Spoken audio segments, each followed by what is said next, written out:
El llibre d'Ester, capítol 4, versets del 1 al 17. Reacció dels jueus. Ester intercedeix a favor d'ells.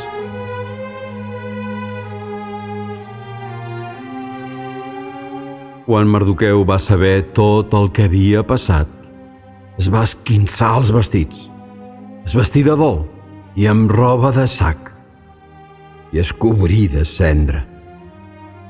I anava cridant amargament per la ciutat fins que va arribar a l'entrada del Palau Reial, on no es podia entrar vestit amb roba de sac.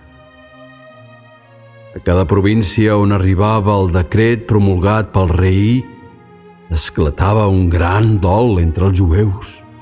Dejunaven, ploraven, es planyien, i molts s'ajeien en senyal de dol sobre els sacs i la cendra.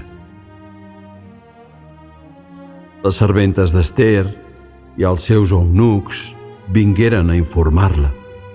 La reina es trasbalsà profundament i envià vestits amb Mardoqueu perquè es tragués la roba de sac, però ell no els va acceptar. Llavors Ester va cridar a Atac, un dels eunucs del rei que estava al seu servei, amb l'encàrrec d'anar a trobar Mardoqueu i esbrinar què passava i per què feia tot allò.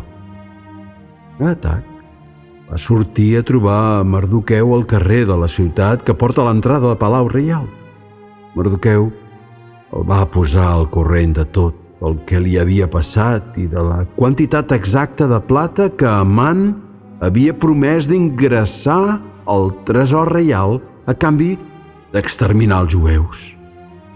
També li va donar una còpia del decret d'extermini promulgat a Susa perquè l'ensenyés a Ester, la posés al corrent i li manés de presentar-se al rei a intercedir pel seu poble. Atac va tornar a Ester per explicar-li el que Mardoqueu havia dit.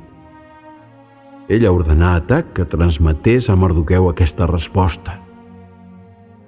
Tothom sap, des dels funcionaris reals fins als habitants de tot l'imperi, que hi ha pena de mort per a qualsevol home o dona que s'acosti a l'atri interior del palau per presentar-se davant el rei sense haver estat cridat. Només pot salvar la vida si el rei estén damunt d'ell el ceptre d'or. Però a mi ja fa 30 dies que el rei no m'ha cridat. Atac va comunicar a Mardoqueu la resposta d'Ester.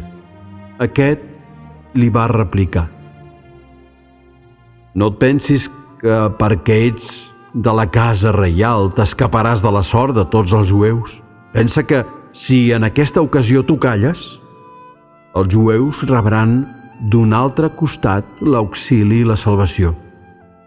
Però tu i la teva família morireu. Qui sap si és per a una ocasió com aquesta que has arribat a ser reina. Ester tornà a Mardoqueu aquesta resposta. Ves a reunir tots els jueus de Susa i dejuneu per mi, sense menjar ni beure res durant 3 dies i 3 nits.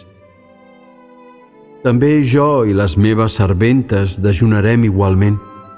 Després, per bé que la llei no ho permet, em presentaré al rei i si em toca morir, moriré.